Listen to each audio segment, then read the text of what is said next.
और जयपुर निवासी मैं रविंद्र राणे एमएन टीवी पर आपका स्वागत है। आज हमारे साथ मोर्चा के राष्ट्रीय अध्यक्ष माननीय विकास पटेल जी जुड़े हुए हैं। आज उनसे पिछड़ा वर्ग के संदर्भ में हम उनकी मुलाकात लेने वाले हैं। राष्ट्रीय पिछड़ा वर्ग मोर्चा के राष्ट्रीय अध्यक्ष विकास पटेल जी, आपका सहर्ष स्वागत है। जो 2020 साल खत्म होते आ रहा है, इस 2020 के साल में एक पिछड़ा वर्ग का नेता, इस संदर्भ में आप कैसे देखते हैं? 2020 का जो साल रहा, एक खास तौर से कोरोना संक्रमण की वजह से पूरे देश और पूरी दुनिया में एक तरीके का बहुत बड़ा संकट रहा। और इस संकट को जो भारत की गवर्नमेंट ने कोरोना काल को अपने लिए अवसर समझा और उस अवसर के तहत उन्होंने तमाम पिछड़े वर्ग के हक अधिकारों को ख़त्म करने का काम किया। जैसे मजदूरों के अधिकार ख़त्म किए कोरोना के नाम पर लॉकडाउन के समय में। किसानों के लिए अभी संघर्ष चल रहा है, किसानों के विरोध में बिल लाए, ओबीसी की गिनती नहीं करने का फैसला किया। ऐसे तमाम काम किए जो काम नहीं करने चाहिए थे सरकार को, चूँकि ये संकट का समय था। पूरा देश और पूरी दुनिया कोरोना की महामारी से संकट में थी। ऐसे समय में ऐसा कोई काम नहीं करना चाहिए था। और इतना ही नहीं किया, जो अयोध्या जो साकेत है, साकेत में जो बुद्धिस्टों का स्तूप था सम्राट अशोक के द्वारा बनवाया गया, उसको भी समतलीकरण के नाम पर तोड़ने का काम किया। तो ऐसा बहुत सारा काम लॉकडाउन के अंदर सरकार ने किया जो कि सरकार को नहीं करना चाहिए था। तो 2020 का जो साल रहा, इसमें एक तो कोरोना संक्रमण रहा और इसके ऊपर जो सरकार है, जो आरएसएस द्वारा नियंत्रित नरेंद्र मोदी की सरकार है, तो सरकार ने जो इस देश के एससी, एसटी, ओबीसी, माइनॉरिटीज के लोग हैं, उनके खिलाफ में बहुत सारे काम किए। हम लोगों ने समय समय पर लॉकडाउन में भी, और लॉकडाउन नहीं था उसके पहले भी, तो तमाम प्रकार से उसका विरोध करने की कोशिश किया। और वर्चुअल तरीके से भी हम लोगों ने बहुत सारे कार्यक्रम किए और बहुत सारा विरोध प्रदर्शन भी किया और फिजिकल तरीके से भी किया। तो हमारे आंदोलन की दृष्टि से हम लोग पीछे नहीं गए हैं। 2020 के साल में हम आगे बढ़े हैं। लेकिन जो हमारे हक अधिकार का मामला है, उस हक अधिकार पर सरकार ने 2020 का जो साल रहा, इसमें कोरोना का काल के लॉकडाउन का फायदा उठा करके बहुत ज़्यादा नुकसान किया है, जिसके लिए हमें 2021 में मजबूती के साथ लड़ना पड़ेगा। मैं उसी के संदर्भ में अगला सवाल पूछना चाहता हूँ। जो 2021 में जो कास्ट सेंसस होने वाला है, जनगणना होने वाली है, पिछले 2-3 दशकों से हम ओबीसी के कास्ट सेंसस का मुद्दा उठाए हुए हैं, फिर भी ओबीसी का अलग जनगणना नहीं होती है। तो ऐसा क्यों होता है? क्या देश में जाति आधारित जनगणना क्यों जरूरी है, ऐसा आपको लगता है? देखिए, देश में अगर सभी लोगों का विकास करना है तो विकास के लिए तो आंकड़े चाहिए। अगर ओबीसी के लोगों का भी विकास करना है तो उसके लिए भी आंकड़े चाहिए। तो सिंपल बात एक तो ये है कि अगर पिछड़े वर्ग के लिए डेवलपमेंट के लिए कोई योजना बनाना है, बजट में उनको प्राविधान करना है, तो उसके लिए आंकड़े चाहिए कि हमारे पास कितने पढ़े लिखे लोग हैं, कितने अनपढ़ हैं, कितने ग्रेजुएट हैं, कितने पोस्ट ग्रेजुएट हैं, कितने कच्चे मकान में रहते हैं, कितने पक्के मकान में रहते हैं, कितने गवर्नमेंट जॉब में हैं, कितने प्राइवेट जॉब में हैं, कितने बेरोजगार हैं, कितने के पास ज़मीन है, कितने के पास ज़मीन नहीं है। ऐसे बहुत सारे आंकड़े सरकार के पास आएंगे तो ही सरकार हमारे डेवलपमेंट की स्कीम बना सकती है। लेकिन लोग गिनती इसलिए नहीं करना चाहते कि वो डेवलपमेंट करना ही नहीं चाहते हमारा, तो इसलिए वो गिनती नहीं करना चाहते। कांग्रेस ने भी नहीं किया, पंडित जवाहरलाल नेहरू ने गिनती रोका, और फिर अटल बिहारी भी प्रधानमंत्री बने, उन्होंने भी नहीं किया। बहुत सारे ओबीसी के लोग ऐसा मानते नहीं, अटल बिहारी तो बहुत अच्छे थे, नरेंद्र मोदी थोड़ा खराब है लेकिन अटल बिहारी अच्छे थे, ऐसा भी एक कुछ लोगों का मानना है। लेकिन उन्होंने भी नहीं किया और नरेंद्र मोदी ने भी नहीं किया। नरेंद्र मोदी के अलावा 5 साल तक कोई पिछड़े वर्ग का प्रधानमंत्री नहीं रह पाया। नरेंद्र मोदी इसलिए रह पाया कि नरेंद्र मोदी पिछड़े वर्ग के विरोध में काम कर रहा है, इसलिए नरेंद्र मोदी 5 साल तक प्रधानमंत्री रह पाए, क्योंकि वो ब्राह्मणों के अधीन है और ब्राह्मणों के अधीन काम कर रहे हैं और पिछड़े वर्ग के लोगों के विरोध में काम कर रहे हैं। वरना देवगौड़ा जी वो भी ओबीसी थे, तो उनकी सरकार इसीलिए गिरा दिया कांग्रेस के लोगों ने कि उन्होंने जाति आधारित गिनती करने का फैसला किया। तो सवाल ये है कि ब्राह्मण लोग जाति आधारित गिनती से क्यों डर रहे हैं, ये बड़ा सवाल है। तो वो जाति आधारित गिनती से इसलिए डर रहे हैं कि उनको लगता है कि अगर ये जाति आधारित गिनती हो जाएगी तो जो हमने सबका समर्थन लिया हिंदू के नाम पर, ओबीसी का बड़े पैमाने पर समर्थन लिया हिंदू के नाम पर, और हम अपनी सरकार बना रहे हैं हिंदू के नाम पर, लेकिन जब जाति आधारित गिनती के आंकड़े आएंगे तो ओबीसी को साक लगेगा, अरे ओबीसी को तो कुछ मिला ही नहीं है, तो हिंदू के नाम पर सारा का सारा ब्राह्मणों ने कब्जा किया है, चाहे नौकरी हो, चाहे व्यापार हो, चाहे जमीन हो, हर जगह ब्राह्मणों ने कब्जा किया हुआ है हिंदू के नाम पर। इससे ओबीसी के अंदर बड़े पैमाने पर विद्रोह की संभावना है। दूसरा, ओबीसी का आत्मबल बढ़ेगा जब उसकी संख्या आएगी 52%, हम लोग 1931 की जनगणना के आधार पर कहते हैं। अगर ये 60% या अबाउ 60% आ गया तो ओबीसी के अंदर एक चेतना निर्माण होगी, जब हमारी संख्या 60% या अबाउ 60% है तो हम क्यों ना अपना प्रधानमंत्री बनाएं, हम क्यों ब्राह्मणों के पिछलग्गू बने, हम क्यों ब्राह्मणों की पार्टियों में जाएं। तो इससे एक राजनीतिक जो खतरा है उन लोगों को, ये भी एक बहुत बड़ा खतरा है। तो इसलिए एक तो चोरी पकड़े जाने का डर है कि समर्थन इनका लिया, कब्जा हमने किया है, इनके हक अधिकार पर डाका भी हमने डाला है, और अभी तो ये जान नहीं रहे हैं क्योंकि सेंसस नहीं हो रही थी, इसलिए हम इनको मुसलमानों से लड़ाने में कामयाब हो रहे हैं। लेकिन जब सेंसस हो जाएगी तो ये बात क्लियर हो जाएगी कि ओबीसी के हक अधिकार पर डाका मुसलमानों ने नहीं डाला है, डाका ब्राह्मणों ने डाला है। तो ब्राह्मणों का जो सपोर्ट बेस है ओबीसी का, जिसके आधार पर ब्राह्मण शासक बन रहा है, वो खत्म हो जाएगा। इसलिए ब्राह्मण गिनती नहीं कराना चाहते, वो डर रहे हैं।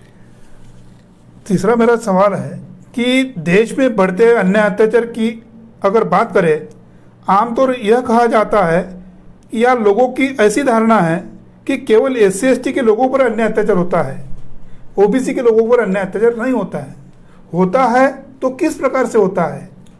ये एक प्रकार से शेड्यूल कास्ट के लोगों को अलग करने का मामला है। शेड्यूल कास्ट के लोगों को ओबीसी के साथ से अलग करने का मामला है। जब ये सोचने का तरीका बनेगा कि अन्याय अत्याचार केवल शेड्यूल कास्ट, शेड्यूल ट्राइब के ऊपर होता है, तो ओबीसी अन्याय अत्याचार करने वालों में अपने आप शामिल हो जाता है। ऐसा सोचने का तरीका बन जाता है कि भाई शेड्यूल कास्ट, शेड्यूल ट्राइब के ऊपर अन्याय अत्याचार हो रहा है, तो हो रहा है तो कौन लोग कर रहे हैं? जो शेड्यूल कास्ट, शेड्यूल ट्राइब नहीं है वो अन्याय अत्याचार कर रहे हैं। तो ऐसा एक सोचने का तरीका जो मीडिया है, मेन स्ट्रीम मीडिया है, वो मीडिया इस प्रकार का एक सोचने का तरीका लोगों का डेवलप कर रही है। और दूसरा क्या हो रहा है, इससे जो ओबीसी के ऊपर अन्याय अत्याचार हो रहा है इसकी कोई चर्चा ही नहीं बन रही। जब ओबीसी के ऊपर अन्याय अत्याचार की कोई चर्चा नहीं बन रही है तो शेड्यूल कास्ट का आदमी ओबीसी के साथ में लड़ रहा है।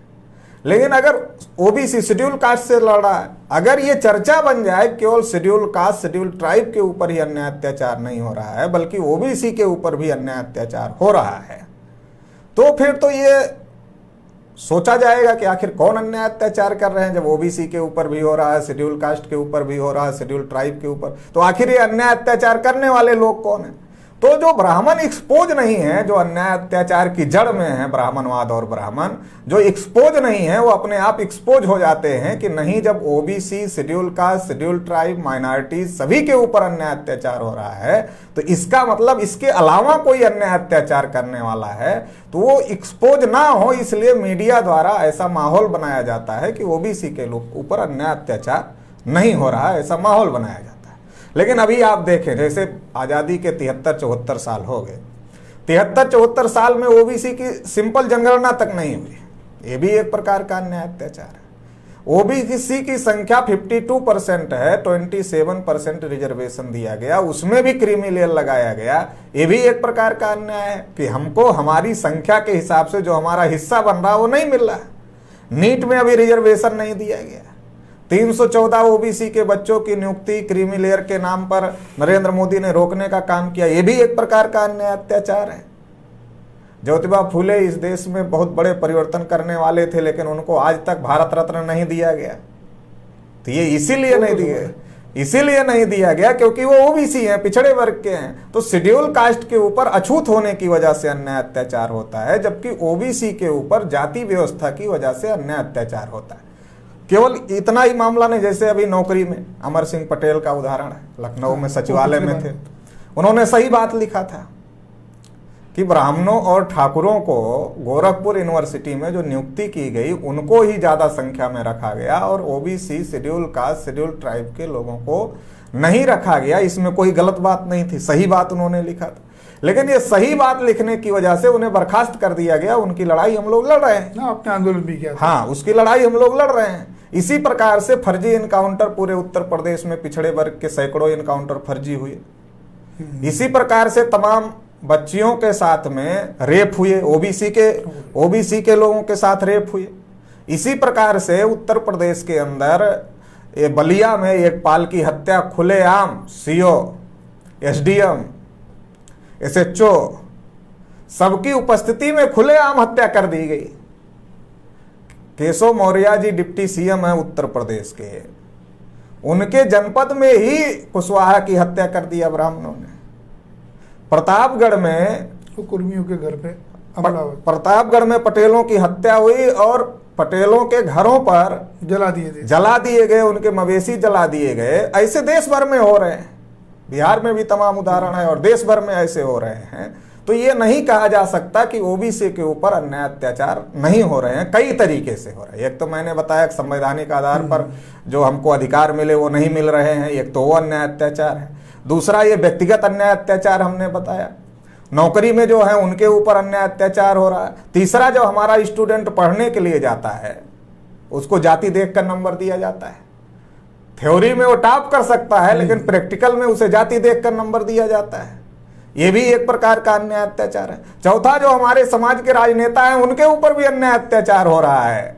आप देखिए, लालू जी को बेल नहीं मिल रही, जगन्नाथ मिश्रा को कब बेल मिल गई थी, उनको जेल के अंदर रखा गया है।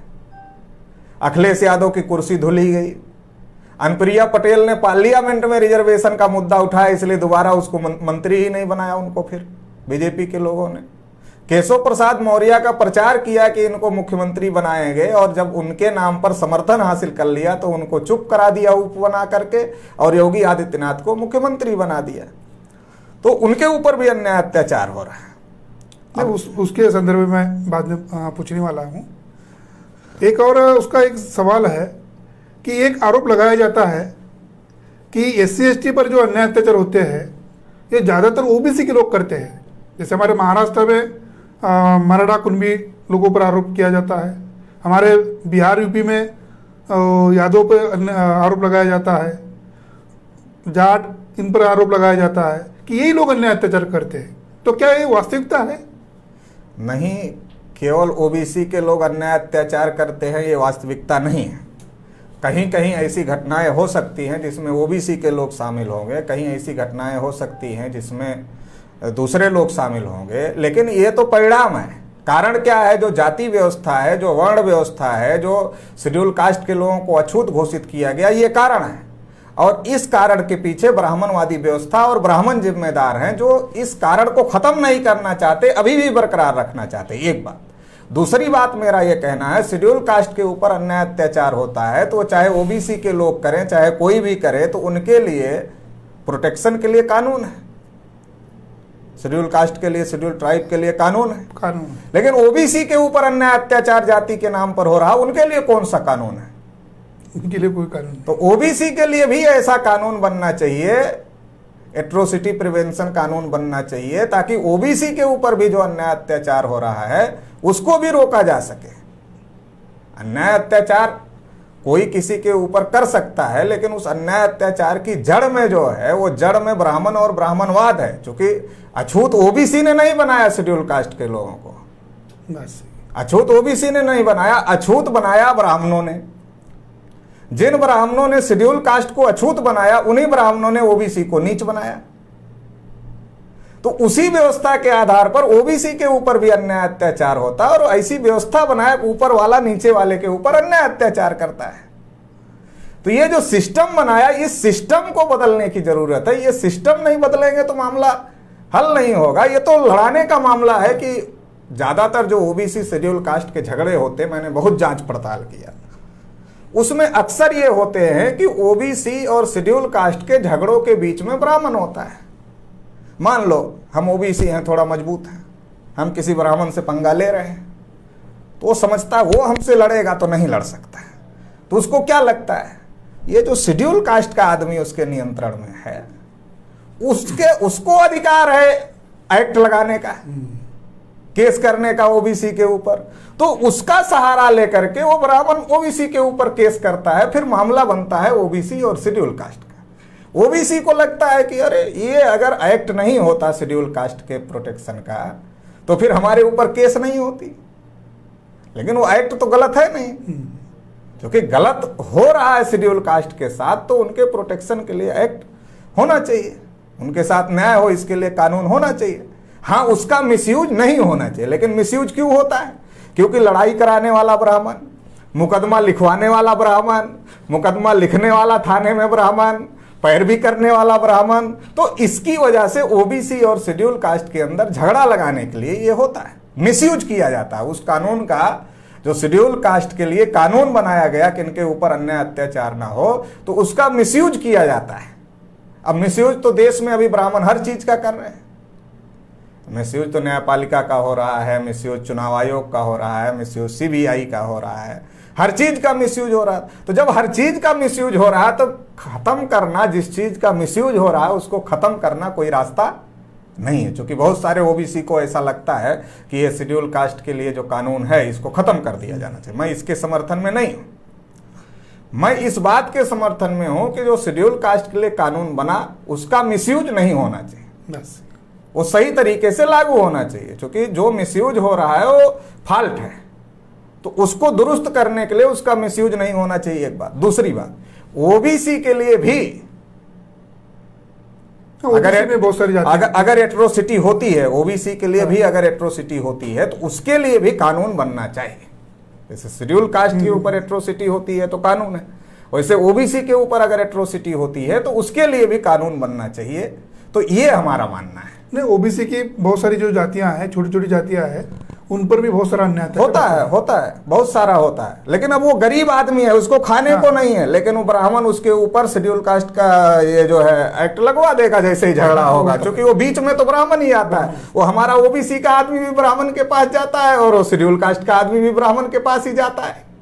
तो वो दोनों को ये कहता है चलो थाने में, उसको भी बोलता थाने जाओ, उसको भी बोलता थाने जाओ, और दोनों में लड़ाई करवाता है। तो ये बात शेड्यूल कास्ट और ओबीसी के लोगों को समझना होगा कि ये जो सिस्टम ब्राह्मणों ने बनाया उसमें ओबीसी को नीच बनाया तो शेड्यूल कास्ट के लोगों को अछूत बनाया, और आज भी वो दोनों लोगों को लड़ाने का काम कर रहे हैं। ये अगर हम समझ जाएंगे तो ये लड़ाई नहीं होगी, और फिर इस तरीके की जो वारदातें भी हो रही है वो वारदातें अपने आप कम हो जाएंगी। अगर ये जागृति बढ़ जाएगी कि हमको नीच बनाया, उसको अछूत बनाया, बनाने वाला एक है, और जो अब लड़ा रहा है वो भी वही है।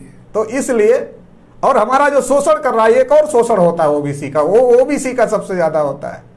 पैदा हम करते हैं, खाता ब्राह्मण है, जन्म से लेकर के मरने के बाद तक का कोई भी काम बगैर ब्राह्मण के हमारा होता नहीं, चूंकि ऐसी मानसिकता बना दी गई। तो ये मानसिक और धार्मिक हर प्रकार का ये उत्पीड़न है, चूंकि ये धर्म के नाम पर सारी बातें थोपी गई, हमारी मानसिकता बनाई गई।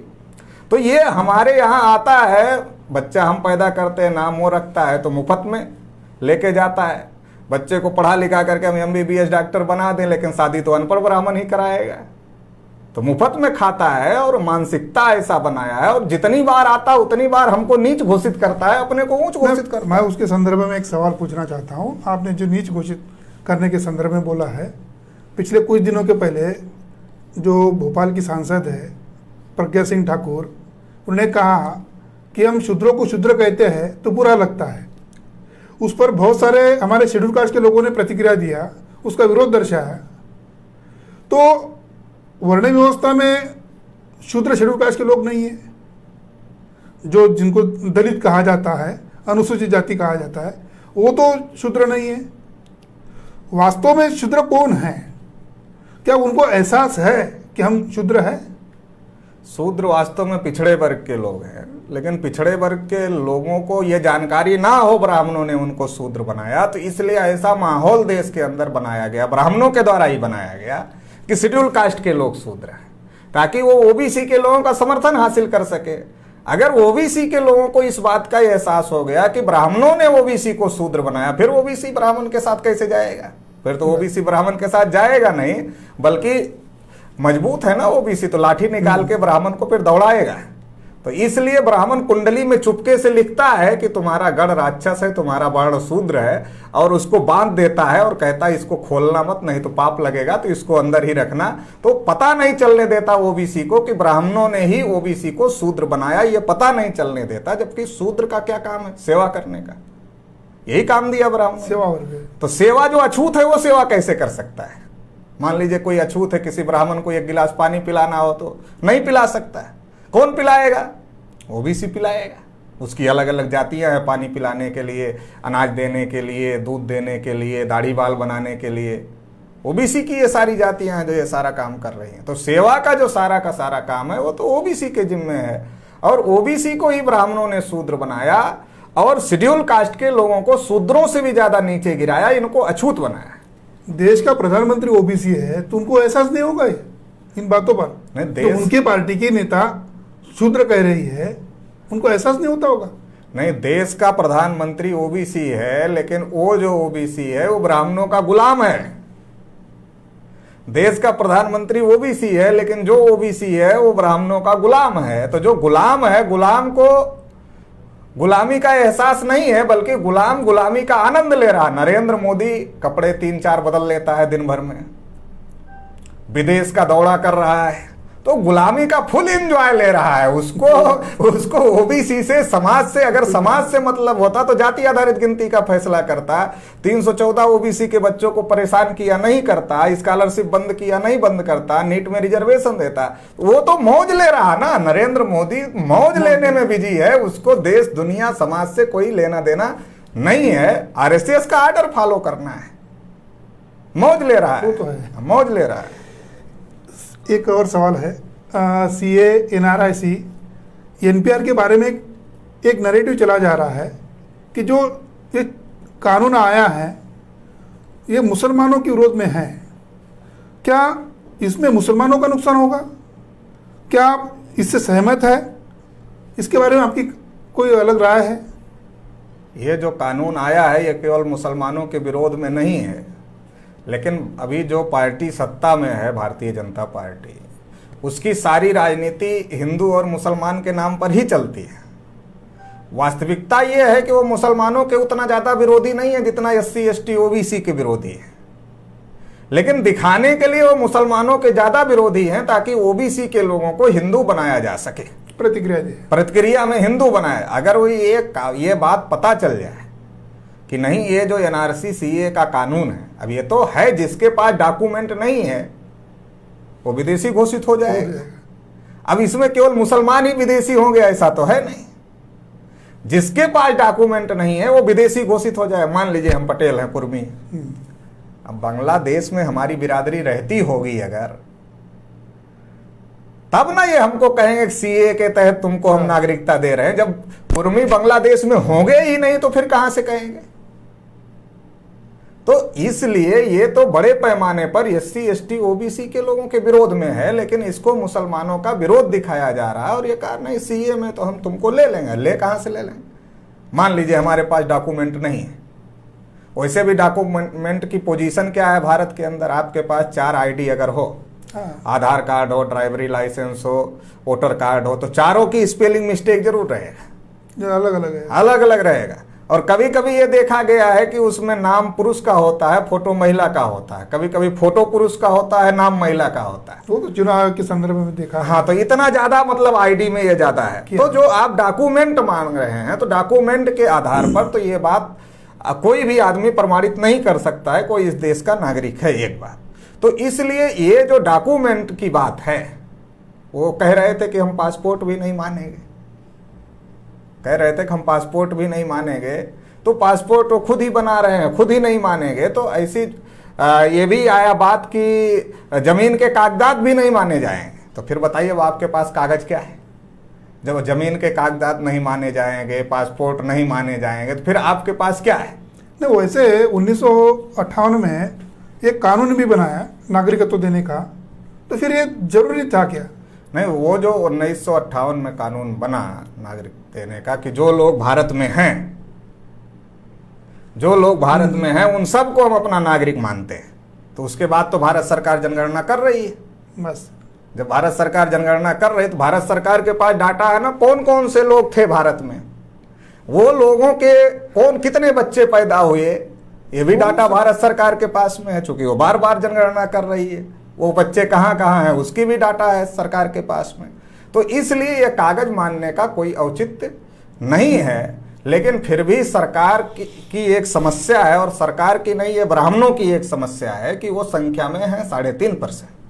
उनको ऐसा लगता है धीरे धीरे पिछड़े वर्ग के लोग जागृत हो रहे हैं, तो ज़्यादा दिन तक इनको हिंदू के नाम पर मूर्ख नहीं बनाया जा सकता। और इनकी संख्या ज़्यादा है, अगर ये जागृत हो गए तो ये वोट के आधार पर, लोकतंत्र के आधार पर ये देश की सत्ता व्यवस्था पर काबिज हो जाएंगे।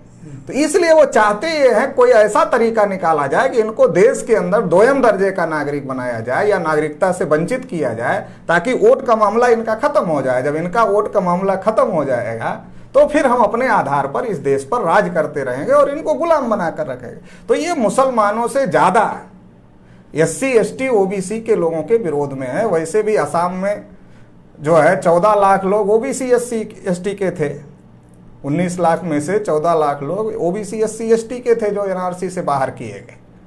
तो हमारी संख्या ज़्यादा है, तो जिसकी संख्या ज़्यादा है उतना ज़्यादा नुकसान होगा। अगर किसी कानून का नुकसान होगा तो जिसकी संख्या ज़्यादा है उसको ज़्यादा नुकसान होगा। अगर देश में OBC की संख्या ज़्यादा है तो निश्चित रूप से OBC को ज़्यादा नुकसान होगा इसका। फिर आप कोर्ट कचहरी के चक्कर काटते रहो खेती बाड़ी छोड़ करके अपनी, वैसे तो वो भी लेने का वो प्लान कर ही रहे हैं। फिर आपको एक बार नोटिस आ गई तहसील से, मान लीजिए आपने डाटा दिया और आपके पास कागज नहीं है, आपके डाटा से वो संतुष्ट तो उनको होना है ना, आपके देने से तो कुछ होता नहीं। उन्होंने आपको नोटिस दिया, आप संदिग्ध नागरिक हो गए, आप साबित करो आकर के, आप कोर्ट कचहरी के चक्कर काटते रहो अपना काम धाम छोड़ करके। तो सारे लोगों को उलझाने का मामला चल रहा है कि अभी हम लोग OBC की गिनती की मांग कर रहे थे तो उनको लगा अगर आदमी को बुखार हो तो आदमी पैरासीटामोल खाता है, लेकिन मान लो बुखार है, आदमी पीड़ित है और किसी ने दाहिने हाथ में गोली मार दिया तो ये बुखार अपने आप गायब हो जाएगा। ये गोली जो दाहिने हाथ में लग गई इसका दर्द शुरू हो जाएगा। वैसे ही जो हम लोग जाति आधारित गिनती का मुद्दा खड़ा कर रहे थे तो ब्राह्मणों को ऐसा लग रहा था कि ये तो बड़ा जानलेवा मुद्दा है उनके लिए, चूंकि ये तो इससे तो उनका जो समर्थन बेस है वो खिसक जाएगा। तो इसलिए उन्होंने सोचा कि इससे बड़ा मुद्दा खड़ा किया जाए और ऐसा मुद्दा खड़ा किया जाए जिसमें हिंदू और मुसलमान का तड़का दिया जा सके, ताकि OBC के लोगों को गुमराह करके हिंदू बनाए रखा जाए और इनको अधिकार वंचित भी किया जाए, क्योंकि ये अंधेरे में रहेंगे कि तो मुसलमानों के खिलाफ में है। जब ये अंधेरे में रहेंगे तो इसका उपयोग करके इनको अधिकार वंचित किया जाएगा। ये बड़ी साजिश है। नहीं, आपने कहा कि OBCओं में जागरूकता आ रही है, मगर ऐसा देखा गया है कि सबसे ज़्यादा ब्राह्मणवाद का जो मैल कहेंगे हम, वो ढोने का काम OBC ने किया है। तो आपका जो प्रबोधन चलता है पूरे देश में राष्ट्रीय पिछड़ा वर्ग मोर्चा के तहत, तो उसमें क्या परिस्थिति बदली हुई है? OBC में क्या स्थिति बदली है? OBC में जागरूकता आ रही है। ये हम 2-3 मुद्दों के आधार पर कहना चाहते हैं। एक तो 2011 में जब दिल्ली में रामलीला मैदान में हम लोगों ने OBC की गिनती को लेकर रैली बुलाई, तो 5 लाख से ज़्यादा लोग वहाँ पर आए। तो अगर जागरूकता नहीं आती तो नहीं आते। दूसरी बात, अयोध्या में जब ब्राह्मणों ने राम मंदिर के लिए बुलाया और उन्होंने कहा कि 20 लाख 25 लाख लोग आने वाले हैं, तो 2-4 हजार OBC के लोग भी नहीं गए। मैं खुद ही उसका चश्मदीद गवाह हूं कि बसें जाती थी, उसमें झंडे लगे होते थे, मगर आदमी ड्राइवर के अलावा कोई होता नहीं था। तो ये एक आकलन है कि जागृति बढ़ी है। तीसरी बात, अभी ब्राह्मणों को खुद सामने आना पड़ रहा मुसलमानों से लड़ने के लिए। आपने देखा होगा वहाँ जामिया में जो गोली चली तो वो चलाने वाला ब्राह्मण था। तो कहने का मतलब ये है कि कई प्रकार से ये बात प्रमाणित हो रही है कि OBC के अंदर जागृति चेतना बढ़ रही है, और इसका हम अगर देखना चाहें तो समाज में भी ये दिखाई दे रहा है। ठीक है, अभी बहुत सारे ब्राह्मणों की बातें लोग सुन रहे हैं, कर रहे हैं, लेकिन जो आस्था जो विश्वास पहले था वो चीजें अभी नहीं है। अभी क्या है, अच्छा तुमको कराना है तो ठीक है करा दो, शादी कराना जल्दी करा के खत्म करो जाओ। अभी वो बात नहीं है जो पहले वाली बात थी, वो बात नहीं है। इसलिए मैं कभी कभी कहता हूं कि अब 92 वाला OBC 90-92 वाला OBC नहीं है, ये 2020 वाला OBC है। क्योंकि 2020 वाला ओबीसी और जो 92 वाला ओबीसी था उसमें बहुत ज़्यादा अंतर आया। हम ये नहीं कहते कि बहुत ज़्यादा लोग जागृत हो गए हैं, लेकिन एक बड़े पैमाने पर एक ऐसा वर्ग भी ओबीसी के अंदर निर्माण हुआ है जो ब्राह्मणवाद के विरोध में मजबूती के साथ खड़ा हो रहा है। एक ऐसा वर्ग भी निर्माण हुआ है, पूरे देश भर में निर्माण हुआ है। हम ये नहीं कह रहे हैं नहीं पूरा का पूरा ओबीसी जागृत हो गया, अभी उसके लिए तो बहुत सारा काम करना है। नहीं, ब्राह्मणवाद के विरोध में ओबीसीओ ने, आप कह रहे हैं कि 20 साल के पहले से शुरुआत हुआ है, मगर ब्राह्मणवाद के विरोध में ओबीसीओ ने बहुत बड़ा संघर्ष भी किया है। 100 साल पहले जैसे हम कहेंगे बिहार में त्रिवेणी संगम आंदोलन चला, बाद में वहाँ पे आर एल चंदापुरी साहब ने राष्ट्रीय पिछड़ा वर्ग मोर्चा बनाया, संघ बनाया था। बाद में वो अर्जक संघ है, अभी भी काम चल रहा है। जैसे हमारे महाराष्ट्र में बहुत सारे पिछड़ा वर्ग की संगठनाएं चल रही है, वो ओबीसी की जनगणना की मांग कर रहे हैं। मगर हमने देखा है कि ये पिछड़ों का जो संगठन बनता है, पिछड़ों का जो आंदोलन बनता है, वो क्षेत्रीय तहत क्यों सीमित रहता है? पिछड़े वर्ग के जो भी और जाति के तहत भी सीमित रहता है, ये भी देखा है। नहीं, वो एक दौर में जब खड़े होते, जैसे त्रिवेणी संघ था, तो यादव, कुर्मी, कोयरी, कम से कम 3 जाति के लोगों ने उसको खड़ा किया था, तो एक जाति का तो था नहीं। और उसका जब साहित्य हमने पढ़ा तो पता चला वो दूसरे लोगों को भी उसमें शामिल किए हुए थे। लेकिन ब्राह्मणों का जो वर्चस्व है वो ओबीसी सपोर्ट बेस पर है, इस बात को समझना पड़ेगा। ब्राह्मणों का जो वर्चस्व है वो ओबीसी सपोर्ट बेस पर है, तो इसलिए वो बहुत ज्यादा ताकत से इसको दबाने की कोशिश करते हैं। जो भी मूवमेंट ओबीसी के खड़े होते हैं या कोई लीडर ओबीसी का खड़ा होता है, हमें याद है कि डॉक्टर सोनेलाल पटेल थे उत्तर प्रदेश में, उन्होंने बुद्धिज्म पर बहुत बड़ा काम किया था और अयोध्या में उन्होंने बहुत बड़ी संख्या में लोगों को इकट्ठा करके बुद्धिज्म की तरफ ये किया था और उनने अपनी पार्टी का अभिवादन ही नमो बुद्धाय रखा था। तो मुरली मनोहर जोशी ने उनको इलाहाबाद में इतना पिटवाया, पुलिस के माध्यम से इतना पिटवाया कि उनको मरा हुआ समझ करके छोड़ा गया।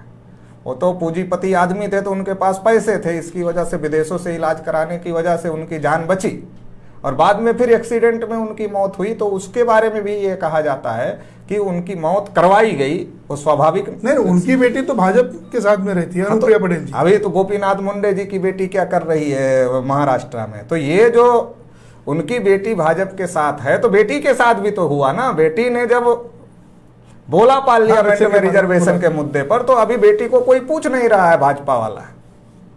तो वो तो टारगेट कर रहे हैं कि उन्होंने अपने साथ मिला लिया, मिलाने से जो विरोध का मामला था वो खत्म हो गया, विद्रोह खत्म। अब वो खत्म हो गया, फिर ऑक्सीजन पर छोड़ दिया अभी तुमको जो करना। चूंकि समाज भी विरोध में चला गया, भाजपा के साथ जाने की वजह से समाज भी विरोध में चला गया। यही बात जगदेव बाबू के साथ भी हुई। हाँ, जगदेव बाबू, उनकी भी हत्या की गई। तो कई प्रकार से ओबीसी के लोगों को एक तो दबाने की कोशिश की जाती है, दूसरा ओबीसी के अंदर जो फूले साहू अंबेडकर पेरियार की विचारधारा के आधार पर राष्ट्रीय स्तर का संगठन होना चाहिए, उसकी बहुत बड़ी कमी है, उसका अभाव है। जो इन लोगों ने शुरू किया वो क्षेत्रीय लेवल पर ही रह गए। पेरियार रामास्वामी ने साउथ में, हाँ, उनका साउथ तक रह गया और यूपी बिहार तक डॉक्टर रामस्वरूप वर्मा, ललई यादव, जगदेव बाबू, इनका यूपी बिहार तक ही रह गया, ये आगे नहीं बढ़ पाया। मगर इनकी श्रृंखला क्यों नहीं बनती है? उनकी श्रृंखला बनाने का कोई आपके पास कार्यक्रम है? नहीं, ये श्रृंखला इसलिए नहीं बनती है क्योंकि लीडरशिप का बहुत बड़ा महत्व है। रामस्वरूप वर्मा एक लीडर थे तो चल रहा था, जगदेव बाबू एक लीडर थे तो चल रहा था। लेकिन वो जब लीडरशिप खत्म हो जाती है, तो लीडरशिप खत्म होने के बाद अगर दूसरी लीडरशिप तैयार नहीं है उसके पीछे, तो फिर वो मामला लकीर के फकीर लोग हो जाते हैं। फिर वो जिस चीज को समझकर लीडर आगे बढ़ रहा है, उस चीज को अगर उसकी सेकंड लाइन लीडरशिप नहीं समझ रही, उन बातों को, उन परिस्थितियों को नहीं समझ रही है, तो लकीर के फकीर हो जाते हैं। और इसकी वजह से मूवमेंट को जो आगे बढ़ना चाहिए वो आगे बढ़ने के बजाय पीछे हो जाता है। तो ये जो तमाम आंदोलन ओबीसी के हुए, इसमें जो सबसे बड़ी समस्या ये रही कि लीडर के जाने के बाद लीडरशिप नहीं रही। नहीं, आप लीडर के बारे में कहते हैं, वो राजनीतिक लीडरशिप बात अलग है। राष्ट्रपिता ज्योतिराव फुले साहू महाराज ये जो सोशल लीडर थे, मगर हमने देखा है कि साहू महाराज के बाद ओबीसी में सोशल लीडरशिप क्यों खड़ी नहीं हुई? पॉलिटिकल लीडरशिप खड़ी हो जाती है। सामाजिक जो जागरूकता थी ओबीसी के अंदर, वो एक तो सामाजिक जागरूकता का अभाव है। दूसरा ये है कि इनको पॉलिटिकली हाईजैक किया जाता है, हमेशा पॉलिटिकली हाईजैक किया जाता है। क्योंकि ये थोड़ा मजबूत भी हैं तो इनको, ओबीसी के लोग थोड़ा मजबूत हैं तो इनको पॉलिटिकल इंटरेस्ट ज़्यादा है। क्योंकि सामाजिक जो जागरूकता है उसका महत्व भी एक हद तक, जो ज्योतिबा फुले को एहसास था, जो छत्रपति साहू महाराज को एहसास था, जो पेरियार को एहसास था, आज के जो हम ओबीसी के अंदर घूम रहे हैं, काम कर रहे हैं, उनके अंदर उस चीज़ का जो सामाजिक जागरूकता है उसका एहसास नहीं। उनको क्या लगता है किसी तरीके से मंत्री का पद मिलना चाहिए, किसी तरीके से मुख्यमंत्री का पद मिलना चाहिए। ये जो मानसिकता है इसकी वजह से ऐसा होता है। समाज को जगाने का काम अगर किया जाए और उसके आधार पर फिर पॉलिटिकल लीडरशिप डेवलप किया जाए तो उससे ओबीसी का कल्याण होगा। फूले साहू अंबेडकर की विचारधारा के आधार पर समाज को जगाया जाए, समाज को जगाने से सामाजिक लीडरशिप डेवलप होगी और उस सामाजिक जागृति के आधार पर ही पॉलिटिकल लीडरशिप जो जाएगी वो पॉलिटिकल लीडरशिप ओबीसी के हक अधिकार की लड़ाई लड़ेगी। जाति के नाम पर जो लीडरशिप जा रही है, अभी क्या है, अभी ये जो आप राजनीतिक जागृति की बात कर रहे हैं, क्या है, ये जाति जागृति है। इसके मूल में जाति, जो राजनीतिक जागृति है इसके मूल में जाति जागृति है। तो ये जो जाति जागृति है इससे तो सत्यानाश ही है ना। मेरा अगला सवाल है कि पिछले 70 सालों में ऐसी कौन सी बातें हैं जिसका ओबीसी का सबसे ज़्यादा नुकसान हुआ है? और अभी हम देखते हैं दिल्ली में जो किसान का आंदोलन चल रहा है, ज़्यादातर किसान ओबीसी वर्ग से है। पिछले 70 साल से किसानों का भी नुकसान हुआ है और उसमें ओबीसी होने के कारण ओबीसी का भी नुकसान हो रहा है। तो इसमें सुधार करने के लिए आप क्या प्रयास कर रहे हैं? देखिए, ओबीसी का जो सबसे बड़ा नुकसान हुआ उसका कारण है दोस्त और दुश्मन की पहचान ना होना। दोस्त और दुश्मन की पहचान किसान आंदोलन में कहाँ है? बस आंदोलन तो हम बड़े बड़े कर रहे हैं। चलिए, कांग्रेस के खिलाफ में एक समय था, जनता पार्टी खड़ी हुई, ओबीसी के लोगों ने खड़ा किया। दोस्त दुश्मन की पहचान कहाँ थी? लोहिया का मूवमेंट चला, ओबीसी के लोग थे, दोस्त दुश्मन की पहचान कहाँ थी? तो ओबीसी के अंदर जो सबसे बड़ी कमी है, जो हमारे हजारों साल के दुश्मन हैं उनको हम अपना दोस्त मान के काम कर रहे हैं, ये सबसे बड़ी हमारी समस्या है। ये आज़ादी के पहले भी हमारी समस्या थी, लेकिन ज्योतिबा फुले साहू महाराज ने इस बात को समझा और उन्होंने इस मूवमेंट को शुरू किया कि हमारे दुश्मन कौन है, दोस्त और दुश्मन की पहचान कराई। लेकिन साहू महाराज के जाने के बाद की जो लीडरशिप थी वो लीडरशिप फिर गांधी और कांग्रेस के झांसे में पड़ गई और इसकी वजह से सबसे ज़्यादा हमारा नुकसान हो रहा है। तो हमें दोस्त कौन है और दुश्मन कौन है ये तय करना पड़ेगा। शेर अगर साधु के वेश में आ जाए तो बकरी को नहीं खाएगा, ऐसा नहीं हो सकता। तो ब्राह्मण वेश बदल करके आते हैं, कभी वो लोहियावादी हो जाते हैं, कभी समाजवादी हो जाते हैं, कभी सेकुलर हो जाते हैं, कभी कांग्रेसी हो जाते हैं, कभी कम्युनिस्टी हो जाते हैं, कभी भाजपाई हो जाते हैं। हमको लगता नहीं है तो कभी वो किसान आंदोलन का नेता बन के आ जाते हैं, कभी वो मजदूर आंदोलन का नेता बन के आ जाते हैं, कभी वो और किसी आंदोलन का नेता बन के आ जाते हैं। हमको लगता नहीं ये सही है। अभी तो कुछ ब्राह्मण पार्लियामेंट में ओबीसी के रिजर्वेशन के समर्थन में भी बोलते हैं, लेकिन सिस्टम में वो हमारा विरोध करते हैं। लेकिन बोलने के लिए चूंकि समर्थन लेना है इसके लिए बोलते हैं। तो हमें इस बात को समझना है कौन हमारा दोस्त है, कौन हमारा दुश्मन है, और जो हमारा दोस्त है उन दोस्तों को इकट्ठा करके ताकत कैसे निर्माण किया जाए और उस ताकत के आधार पर हम अपना हक अधिकार कैसे हासिल करें, ये करने की जरूरत है। आज़ादी के 73 साल में ओबीसी के लोगों ने ब्राह्मणों के पीछे की राजनीति की है, आगे की राजनीति कब किया है? पीछे की राजनीति किया। तो ये सबसे बड़ा नुकसान है। अगर हमारी संख्या 52 से 60% है और दूसरे जो अधिकार वंचित लोग हैं, शेड्यूल कास्ट के, शेड्यूल ट्राइब के, माइनॉरिटीज के, अगर इन लोगों को लेकर के राजनीति करें पिछड़े वर्ग के लोग, तो इससे तो उनका देश में प्रधानमंत्री बन सकता, तो फिर तो सारी समस्या का समाधान करने लायक वो खुद ही बन जाएंगे। लेकिन वो ब्राह्मणों के पीछे काम करते हैं, इसकी वजह से उनके हक अधिकार के एक भी मुद्दे पर अमल नहीं होता है। गांधी जी के आंदोलन में सबसे ज़्यादा अहम रोल किसानों का था। सरदार पटेल उनके सरदार थे। फिर भी सरदार पटेल का जब देश का प्रधानमंत्री चुनने का समय आया, सरदार पटेल को पीछे ढकेला गया और पंडित नेहरू को सामने किया गया। तो क्या सरदार पटेल जी को समझ में नहीं आता था? चलिए, सरदार पटेल जी को उस समय क्या समझ में आया, नहीं आया, आज तो हमको समझ लेना चाहिए। सरदार पटेल जी ने उस समय सरदार पटेल जी ने उस समय, वो कांग्रेस के कार्यकर्ता थे, कांग्रेस के नेता थे, उनको गांधी ने क्या समझाया या नहीं समझाया, और सरदार पटेल जी को जो समझ में आया उसके आधार पर यह कहा जाता है कि गांधी जी का जब मर्डर होने वाला था तो सरदार पटेल जी को पहले से जानकारी थी। ये कहा जाता है कि इससे ये पता चलता है कि सरदार पटेल जी को बाद में बात समझ में कुछ आ गई थी। लेकिन हमको तो सबक लेना चाहिए ना, सरदार पटेल जी के साथ जो हुआ उससे हमको सबक लेना चाहिए। ये कांग्रेस पार्टी थी जिसने जिंदा सरदार पटेल का साथ लिया, जिंदा सरदार पटेल का साथ लेकर के ओबीसी का सत्यानाश करने का पूरा कार्यक्रम किया। संविधान सभा में एक भी ओबीसी को टिकट नहीं दिया, ओबीसी के हक अधिकार के लिए संविधान में कोई व्यवस्था नहीं किया, ओबीसी की गिनती रोक दिया। मंडल कमीशन लागू होने तक कांग्रेस ओबीसी का विरोध करती रही। अब एक बीजेपी पार्टी है जो सरदार पटेल अब नहीं, उनका नाम का इस्तेमाल कर रही, उनका स्टैचू बनवा रही है, और वो अभी किसानों की सारी जमीन छीनने के कार्यक्रम में लगी हुई है। सरदार पटेल ने खंड खंड भारत को अखंड बनाया, सारी रियासतों को इकट्ठा किया। अब ये जो सरदार पटेल के नाम पर गवर्नमेंट आई और जिसने लोहा इकट्ठा करके जो है समर्थन लिया सरदार पटेल के नाम पर किसानों का, अब यही सरकार किसानों के विरोध में 3 अध्यादेश ला करके किसानों की जमीन को छीनने का और किसानों को उनकी ही जमीन पर दाने दाने का मोहताज बनाने का के लिए ये अध्यादेश लेकर के आई है। तो नाम सरदार पटेल का ले रही है और नुकसान भी किसानों का ही कर रही है। ऐसे सरदार पटेल का साथ कांग्रेस ने लिया था, नुकसान किसानों का किया। ऐसे बीजेपी नाम सरदार पटेल का ले रही है और नुकसान भी किसानों का ही कर रही है। तो हमको इस बात को समझने की जरूरत है। कभी ये नई रियासत डेवलप हो जाएगी। जैसे हम एक जिले से दूसरे जिले में जाते हैं तो बोर्ड लगा होता है कि पूना जिले में आपका स्वागत है। फिर जब निकलेंगे तो वहाँ लिखा होता है कि अब पूना जिले में आने के लिए आपको धन्यवाद। फिर हम अगले ज़िले में जाएंगे तो उसका बोर्ड लगा रहेगा कि आपका इस ज़िले में स्वागत है, फिर यहाँ से आने के लिए धन्यवाद ख़त्म होने पर।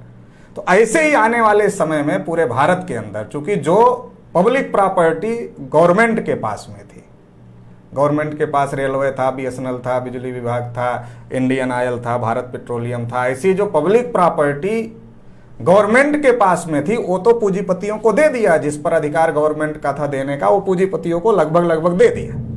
अब जो पब्लिक प्रॉपर्टी पब्लिक के पास थी, जैसे जो जमीन है वो पब्लिक प्रॉपर्टी है मगर पब्लिक के पास में है, तो जो पब्लिक प्रॉपर्टी पब्लिक के पास में है उसको भी देने का कार्यक्रम अडानी अंबानी को शुरू हो गया है। तो इसका मतलब क्या है, आने वाले समय में अडानी अंबानी की रियासतें डेवलप हो जाएंगी कि यहां से अडानी की सीमा शुरू होती है, 20 किलोमीटर जाने के बाद अडानी की सीमा समाप्त होती है, अंबानी की सीमा शुरू होती है, 40 किलोमीटर जाने के बाद अंबानी की खत्म होती है, किसी दूसरे उद्योगपति की शुरू होती है। तो ये नई तरीके की रियासत पैदा करने का काम ये शुरू हो रहा है। तो इस बात को हम लोगों को समझने की जरूरत है कि सरदार पटेल के साथ कांग्रेस के ब्राह्मणों ने धोखेबाजी किया और अभी सरदार पटेल का स्टैचू लगाकर सरदार पटेल के लोगों का समर्थन लेकर के, किसानों का समर्थन लेकर के फिर से धोखेबाजी करने का कार्यक्रम बीजेपी के माध्यम से चल रहा है। और इसका मूल कारण है कांग्रेस भी ब्राह्मणों की पार्टी है और बीजेपी भी ब्राह्मणों की पार्टी है। तो दोनों की जो लाइन ऑफ थिंकिंग है कि ओबीसी के लोगों को, शेड्यूल कास्ट शेड्यूल ट्राइब के लोगों को गुलाम बनाकर रखा जाए, ये लाइन ऑफ थिंकिंग कांग्रेस की भी वही है और बीजेपी की भी वही है। इसलिए काम दोनों एक जैसा ही कर रहे हैं। ये हमको सरदार पटेल जी से सबक लेने की। नहीं, किसानों के संदर्भ में ये देखा जाता है कि किसान के 2 बेटे हैं, एक बेटा किसानी करता है, एक बेटा शहर में नौकरी करता है या कोई बिजनेस करता होगा। मगर ये दिखाई दे रहा है कि इस किसान आंदोलन में वो बेटा जो किसान है वो आंदोलन में शामिल है, मगर दूसरा जो बेटा नौकरी करता है या बिजनेस करता है वो शामिल नहीं हो रहा है। ये मीडिया के द्वारा ऐसा माहौल बनाया गया है कि उनको कहा कि बाकी लोगों का सहयोग नहीं है। ये किसानों का है, मीडिया के द्वारा ऐसा माहौल बनाया गया, ये किसानों का। मेरा ये कहना है जो उसमें 3 कानून में एक कानून है कि आवश्यक वस्तु अधिनियम से खाद्यान्न दलहन तिलहन को निकाल दिया गया। तो शहर में जो कर्मचारी है वो शहर में पैदा करता है? नहीं करता। तो जब ये इसका अनियंत्रित भंडारीकरण होगा, आवश्यक वस्तु अधिनियम से निकालने का क्या मतलब है? पूंजीपति इसका खाद्यान्न का, गेहूं चावल दलहन तिलहन का अनियंत्रित भंडारीकरण करेंगे। जब अनियंत्रित भंडारीकरण करेंगे गेहूं चावल दलहन तिलहन का, तो इसका रेट बढ़ेगा। वो तो विदेश में बेचेंगे, महंगे रेट पे बेचेंगे। भारत के अंदर शॉर्टेज होगा, भारत के अंदर शॉर्टेज होगा तो महंगाई बढ़ेगी, महंगाई बढ़ेगी तो कर्मचारी के ऊपर उसका असर नहीं पड़ेगा, पड़ेगा जरूर, मजदूर के ऊपर नहीं पड़ेगा, सारे लोगों के ऊपर पड़ेगा, हर वर्ग के ऊपर पड़ेगा। और मेरा तो उससे सहयोग देना चाहिए ना। तो ये बात मीडिया नहीं बता रही ना, मीडिया केवल एमएसपी तक मामला टिकाया हुआ है, केवल एमएसपी का मामला नहीं है। मीडिया केवल एमएसपी तक मामला टिकाया हुआ है, किसानों को एमएसपी नहीं मिल रहा है इसलिए किसान आंदोलन कर रहे हैं। तो इसमें कर्मचारी, अधिकारी या दूसरे समूह के लोगों को लगता है एमएसपी किसानों का मामला है, हमारा क्या है। नहीं, कल मंत्रियों की मीटिंग हो गई, वो एमएसपी कानून बनाने के लिए तय है। मगर कानून बना भी देंगे तो क्या कानून लागू करेंगे? कानून बना देंगे तो लागू नहीं करेंगे, एक बात है। दूसरी बात, जब किसानों के पास बेचने के लिए कुछ रहेगा तब ना बेचेगा। वही ना, ये जो 3 अध्यादेश है इससे किसानों के पास कुछ एमएसपी पे बेचने के लिए रहेगा नहीं रहेगा, क्योंकि वो तो एग्रीमेंट पहले होगा। एमएसपी का मामला कहाँ रहेगा भाई, एग्रीमेंट तो पहले होगा। 2 तरीके के एग्रीमेंट हो सकते हैं, एक जमीन का एग्रीमेंट हो सकता है, एक जमीन पर क्या बोना है उसका एग्रीमेंट हो सकता है, और बोने के बाद फिर क्या देना है वो तय होगा, एग्रीमेंट में तय होगा। जब हम लोग कभी कभी लोन लेने के लिए जाते हैं बैंकों में, कितना सिग्नेचर कराता है, हम लोग पढ़े लिखे लोग नहीं देखते, और देखेंगे तो लोन नहीं ले पाएंगे। गारंटर तो गारंटी से भाग जाएगा जो गारंटी लेने के लिए आता है, क्योंकि उसमें लिखा होता है कि अगर ये लोन का पैसा अदा नहीं करेंगे तो तुम गारंटी ले रहे हो तो तुमको लोन का पैसा तुम्हारी चल अचल संपत्ति से ले लिया जाएगा। तो इसलिए कोई भी उसको पढ़ता नहीं है, क्योंकि उतना महीन अक्षर में लिखा ही होता है, क्योंकि वो लोन देने वाले भी जानते हैं अगर इसको पढ़ लेगा तो शायद भाग जाएगा ग्राहक। तो उसी प्रकार से जब किसान के साथ एग्रीमेंट होगा, किसान तो कम पढ़े लिखे लोग, बहुत ज़्यादा पढ़े लिखे लोग तो हैं नहीं, तो वो एग्रीमेंट तो करेंगे। वो बोलेंगे पटेल जी आप अपने खेत में कितने का गेहूं धान बेच लेते हो साल भर में? हम बोलेंगे हम 5 लाख का बेच लेते हैं। तो ठीक है, हम आपको 7 लाख देते हैं, आप ये फसल लगाओ, हम आपको 7 लाख देते हैं। ठीक है, हम लगाते हैं। फिर उसमें टर्म एंड कंडीशन रहेगी। टर्म और कंडीशन जो रहेगी कि ये आप आलू पैदा कर रहे हो तो आलू कितनी साइज की होनी चाहिए, आप टमाटर पैदा कर रहे हो तो टमाटर कितनी साइज की होनी चाहिए। अब वो साइज जो है वो कोई फैक्ट्री का ये सांचा तो बनाया हुआ नहीं है, मोल्ड तो है नहीं कि जैसा मोल्ड डाला उसमें वैसा ही सामान निकलेगा। वो तो खेती है ना, तो खेती में तो छोटी साइज निकलेगी, बड़ी साइज निकलेगी, मध्यम साइज निकलेगी, उस साइज का निकलेगा। तो वो कहेगा ये जो इस साइज का है इसको हम लेंगे, जो रेट हमने तय किया बराबर उस पे लेंगे, लेकिन इस साइज का ही लेंगे और दूसरा नहीं लेंगे। तो ये जो टर्म और कंडीशन कंपनियां लगाएंगी, ये टर्म कंडीशन वो क्या लगाएंगी, तो उससे वो बाद में किसान को पता चलेगा, जब पैसा लेना होगा तब पता चलेगा। तो भागा भागा एसडीएम कोर्ट में जाएगा, क्योंकि सबसे बड़ी कोर्ट एसडीएम कोर्ट है। तो एसडीएम कोर्ट में जब जाएगा तो एसडीएम कोर्ट ये कहेगा कि भाई आपने तो इस पे अंगूठा लगाया है या सिग्नेचर किया हुआ है, जो ये टर्म कंडीशन बता रहे हैं इस पर तो आपने सिग्नेचर किया है, अंगूठा लगाया हुआ है। दूसरी बात, एसडीएम के पास अगर विधायक का फोन चला जाए, हमारा आपका सही काम नहीं करेगा, विधायक का गलत काम करेगा, तो अंबानी का कंपनी के विरोध में एसडीएम कैसे निर्णय देगा? तो सवाल ही नहीं है। तो इसलिए मैं कह रहा हूं किसानों के पास कुछ बेचने के लिए बचेगा तब ना किसान को एमएसपी मिलेगी। वो तो कहेंगे हम एमएसपी दे रहे हैं, आलू इस साइज का होना चाहिए, एमएसपी दे रहे हैं, इससे छोटे साइज पे एमएसपी कैसे देंगे? नहीं दे सकते। ऐसे तमाम कंडीशंस वो बना सकते हैं कि ओला पड़ जाएगा तो इतना माइनस हो जाएगा, ठंडी ज़्यादा हो गई तो इतना माइनस हो जाएगा, गर्मी इतना बढ़ गई तो इससे इतना ये हो जाएगा, नुकसान हो जाएगा। तो वो अपने हिसाब से कंपनी के लोग टर्म कंडीशन बना सकते हैं। और इससे एक बहुत बड़ा खतरा है कि देश में जो किसानों की ज़मीन है उस पर पूंजीपतियों का कब्जा हो जाएगा। ये बहुत बड़ा खतरा है और यही सरकार करवाना चाहती है। मेरा एक आखिरी सवाल है भी कि आज़ादी के बाद ओबीसीओ में लीडरशिप डेवलप हुई थी और 1977 के बाद जो जेपी के आंदोलन में लालू प्रसाद यादव, मुलायम सिंह यादव, नीतीश कुमार, शरद यादव, ये लीडरशिप उभरी है। मगर हमने देखा कि पिछले 20 साल में ये लीडरशिप खत्म हो गई है। इसका क्या कारण हो सकता है? ये जो लीडरशिप उभरी, ये ब्राह्मणों के झांसे में, कम्युनल और सेकुलर के झांसे में फंस गए, इसलिए खत्म हो गए ना। ये जो उभरे तो ये मंडल कमीशन की लड़ाई और किसानों के मुद्दे और तमाम मुद्दों को लेकर के तमाम लोगों ने अगड़े पिछड़े की भी बात कही, इसके आधार पर उभरे। लेकिन ये फंस गए कम्युनल और सेकुलर के जाल में। ये बार बार कांग्रेस को समर्थन देते रहे सेंटर में, बिना मांगे बिना शर्त समर्थन देते रहे। किस बात पर समर्थन देते रहे? कांग्रेस सेकुलर है, बीजेपी कम्युनल है, कांग्रेस सेकुलर है। तो सेकुलर, ये कांग्रेस को सेकुलर कहते रहे, इनकी कोई आइडियोलॉजी नहीं रही। जैसा कि मैंने पहले भी कहा कि ये जो दोस्त और दुश्मन का पहचान वाला मामला है ना, ये बहुत बड़ा मामला है, ये इनके पास में नहीं है। तो दुश्मनों को ही बगल में बिठा के रखा। लालू जी ने, बिहार में ऐसा कहा जाता है भूरा बाल साफ करो, ऐसा नारा दिया था, फिर भूरा बाल को ही बगल में बिठाना शुरू कर दिया।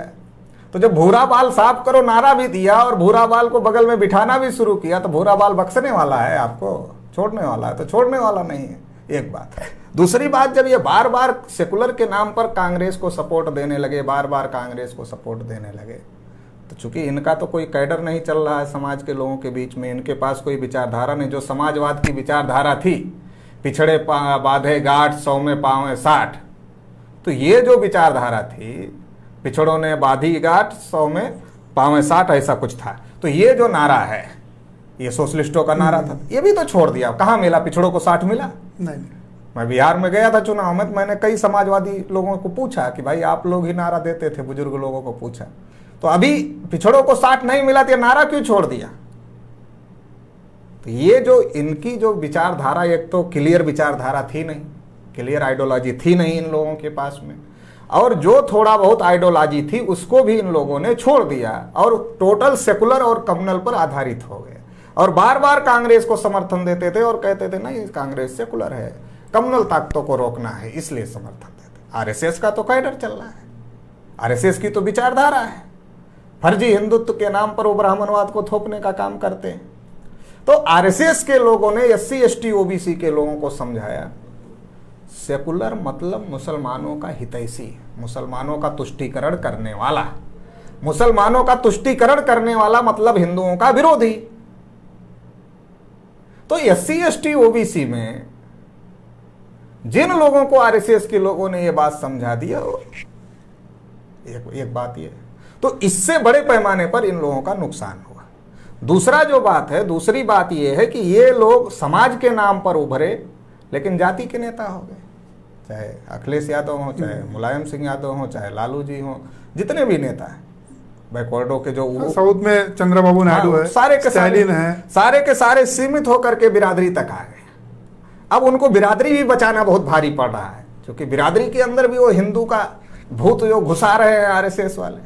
तो आप लोगों को जोड़ कैसे सकते हैं? जैसे लकड़ी को लकड़ी से जोड़ना है तो फेविकोल की जरूरत होती है, प्लास्टिक को प्लास्टिक से जोड़ना है तो फेविक्विक की जरूरत होती है, लोहे को लोहे से जोड़ना है तो उसके लिए अलग प्रकार का ये होता है, वेल्डिंग करवाना पड़ता है। इसी प्रकार से अगर आप लोगों को अपने साथ जोड़ना चाहते हैं तो विचारधारा की जरूरत होती है, लेकिन वो विचारधारा तो गायब हो गई इन लोगों से। जब विचारधारा गायब हो गई और आरएसएस वाले विचारधारा दे रहे हो, गलत विचारधारा, मगर वो दे रहे हैं कि मुसलमानों का देश पर कब्जा हो जाए, और ये तुम्हारे नेता हैं तो मुसलमानों का तुष्टीकरण कर रहे हैं। नहीं, आपको ये नहीं तो इसकी वजह से आपको इसी संदर्भ में रोकना चाहता हूं कि जो लीडरशिप खत्म हो गई है, जो मुझे ऐसा लगता है कि पिछले 20 साल में जैसे ईवीएम का स्टार्टिंग हुआ, उसके बाद धीरे धीरे वो खत्म होती जा रही है। उसमें ये भी एक कारण है। मैं उसी मगर आपकी क्या राय इसके बारे में? मैं उसी पे आ रहा हूँ। उसमें ईवीएम एक बड़ा कारण है, लेकिन मैं ये दूसरा कारण भी बता रहा हूँ। वो तो कारण है, तो दूसरा ये मेजर कारण है। अगर ये मेजर कारण नहीं होता तो ईवीएम को ये लोग पकड़ लेते, लड़ाई लड़ते। ये जो मेजर कारण है, इसकी वजह से ईवीएम पर कहां लड़ाई लड़ रहा है? ईवीएम तो आज की तारीख में सबसे बड़ा कारण है, मगर वो चुप है ना। लेकिन वो ईवीएम पर कहां लड़ाई, इसीलिए नहीं लड़ाई लड़ पा रहे हैं कि जब उन्होंने बगल में दोनों साइड में बिठा लिया लोगों को, तो वो लोगों ने जिनको बगल में बिठाया, उन लोगों ने सारी जानकारी आरएसएस को दिया, आपकी कमियों की, खामियों की, कमजोरियों की। अब वो जब इन लोगों की कमियों, खामियों, कमजोरियों की सारी जानकारी आरएसएस को हो गई, तो आरएसएस फिर इनको बताता रहता है जेल जाना है क्या? तो जेल नहीं जाना है, तो इसलिए जो है ईवीएम पे चुप रहना है। किसी को जेल से बाहर आना है इसलिए चुप रहना है, किसी को जेल नहीं जाना है इसलिए चुप रहना है। तो ईवीएम तो बहुत बड़ा कारण है वोट चोरी का, लेकिन मेरा ये कहना है कि वैचारिक रूप से भी इन लोगों का बहुत ज्यादा पतन हो गया। एक तो पहली बात क्लियर विचारधारा नहीं थी, दूसरी बात जो भी विचारधारा थी, अगड़ा पिछड़ा की या पिछड़ों की लड़ाई थी या किसानों की लड़ाई थी, वो सारे मुद्दे भी खत्म कर दिया इन लोगों ने, छोड़ दिया। इन लोगों को लगा कि सेकुलर और कम्युनल के नाम पर हमको मुसलमान वोट देंगे और हमारी बिरादरी का आदमी वोट देगा, बस मुसलमान और हमारी बिरादरी का आदमी वोट देगा, थोड़ा बहुत इधर उधर से जुगाड़ करके हम जो है सरकार में बने रहेंगे। नहीं, बिहार में तो ये दिखाई दिया क्योंकि मुसलमानों में भी लीडरशिप खड़ी हो गई। जैसे सीमांचल में ओबीसी का जो चला, उसके एमआईएम की भी सीटें आ गई। अभी वो बात नहीं रही है, यादों में भी बहुत सारे लीडर खड़े हो गए। तो अभी ये हुआ ना, अभी ये हुआ, मगर उसका कारण ईवीएम पर हो सकता है। नहीं, ईवीएम आंदोलन क्यों लेकर? ईवीएम बड़ा कारण है, ईवीएम बड़ा कारण है, लेकिन ईवीएम पे आंदोलन कैसे करेंगे? जेल जाने का डर बना हुआ ना। नेता नहीं करेगा, मगर जनता भी नहीं कर रही ना। जनता को मूवमेंट करने के लिए लीडरशिप की जरूरत होती। जनता अपने आप कब आंदोलन किया है? तो राष्ट्रीय पिछड़ा वर्ग मोर्चा उसके संदर्भ में जनता को लीडर, राष्ट्रीय पिछड़ा वर्ग मोर्चा इसके संदर्भ में क्या एक्शन कर रहे हैं? नहीं, राष्ट्रीय पिछड़ा वर्ग मोर्चा, अभी जो बहुजन क्रांति मोर्चा की परिवर्तन यात्रा निकली थी ईवीएम के विरोध में, तो जम्मू कश्मीर से कन्याकुमारी तक हम उस यात्रा में जा रहे थे और वो कर्नाटक हम लोग पहुंचने वाले थे। उसके बाद कोरोना आ गया, इसकी वजह से वहाँ जो केरल पहुंचने वाले थे, कर्नाटक हो गया था, आंध्रा हो गया, और उसके बाद केरल में एंट्री करने वाले थे, तो केरल में पहले कोरोना का केस आया, तो उसकी वजह से आगे नहीं मिला। तो ईवीएम के विरोध में राष्ट्रीय पिछड़ा वर्ग मोर्चा के माध्यम से तो लगातार लोगों को मैसेज दिया जा रहा है, लेकिन जिन जो स्थापित नेता हैं और जिन लोगों की बात मीडिया में दिखाई जाती है और जिन लोगों की का अपना एक क्रेडिट है लोगों के अंदर, जिन लोगों की अपनी एक इमेज है और जिन लोगों की पकड़ है, जिनको लोगों ने नेता माना है अभी तक, ऐसे लोगों की तरफ से कोई पहल नहीं हो रही है। इसकी वजह से ईवीएम नहीं हट रहा। अगर ये सारे बैकवर्डों के जितने नेता डरे हुए हैं बैकवर्ड शेड्यूल कास्ट के, अगर ये इकट्ठा हो जाए और ये इकट्ठा होकर के एक लाइन में बोल दें प्रेस कॉन्फ्रेंस करके कि भाई ये हमको जेल जाने से डरवा रहे हैं और ये ईवीएम में घोटाला करके चुनाव जीत रहे हैं, तो हम जेल जाने के लिए तैयार हैं, लेकिन ईवीएम में घोटाले को बर्दाश्त नहीं करेंगे और इसके लिए हम आंदोलन करेंगे, तो बीजेपी की मुझे नहीं लगता औकात है कि इनको जेल में डाल देगी।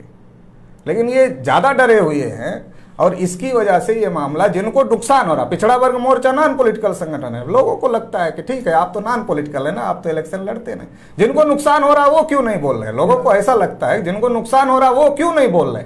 आप बोल रहे हैं, ठीक है, बहुजन क्रांति मोर्चा बोल रहा है नॉन पॉलिटिकल है, ठीक है, लेकिन जिनको नुकसान इसका हो रहा उनको आगे आना चाहिए। अगर वो आगे आते, जो उनका सपोर्ट बेस वोटर है वो उनके साथ में खड़ा हो जाता, तो इससे बड़ा आंदोलन और ईवीएम खत्म हो सकता है, अभी भी खत्म हो सकता है अगर ये लोग स्टैंड ले तो। आप हमारे राष्ट्रीय पिछड़ा वर्ग मोर्चा के राष्ट्रीय अध्यक्ष है, आपने हमारे से बात किया, धन्यवाद।